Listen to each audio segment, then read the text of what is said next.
in school. In our last tutorial we talked about font faces, and I said if the visitor of your page does not have the particular font installed, what will happen is that the visitor will not be able to see whatever you have written in that particular text. It will only show in the default font, which is Times New Roman. You can add what we call alternate font faces, or that means it will be the alternative for the ones you have written. So in this case, how it is set is you can just list 2 or more font faces as alternatives by listing them, their names, separate it by comma. So for instance, if I've written Times New Roman, I'll bring a comma here and I'll type, let's say, a different font, which is, let's say, Arial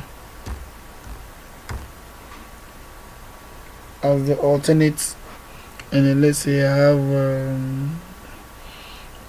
this place, or let's say Verdana, comma, and I write Helvetica. Helvetica. These are alternate font faces. Let me just save this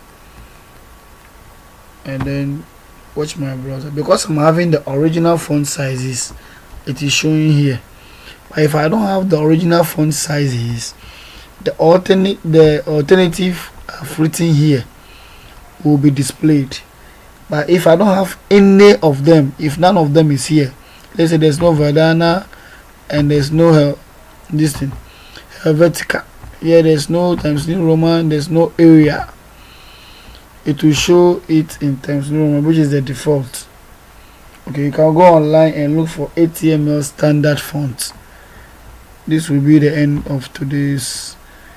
There's something I have to chip in, that is the font color. Now we can use the color attribute in font. So you can just add color after the face. We can just add color. Let me just use the word first as, let me just add color. In color as well, you can just write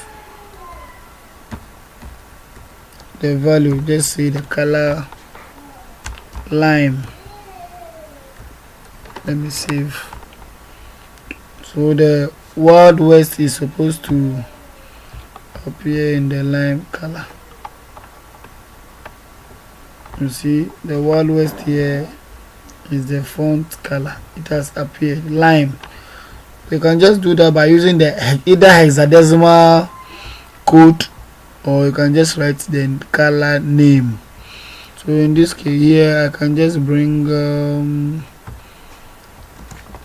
color of the font. So attributes can bring a lot of change in your element.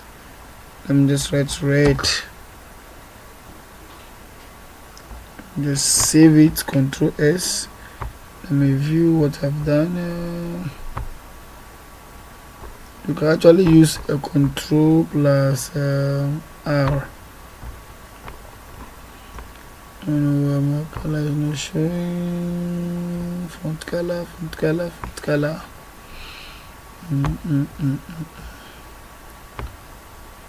My font color should show. I did not bring the equal to sign. Alright. Let me go back to my browser to view it. I can use Ctrl plus R to refresh. I can see that my color is taking effect. I can see. So we end the font attributes here. They are that's for the font element. We do it with the font itself, dealt with font size, dealt with font face, and then now we've done the font color. There's example of a base font and the rest. Let's end the font today. Let's end it. Oh, thank you for taking part in our 13th lesson.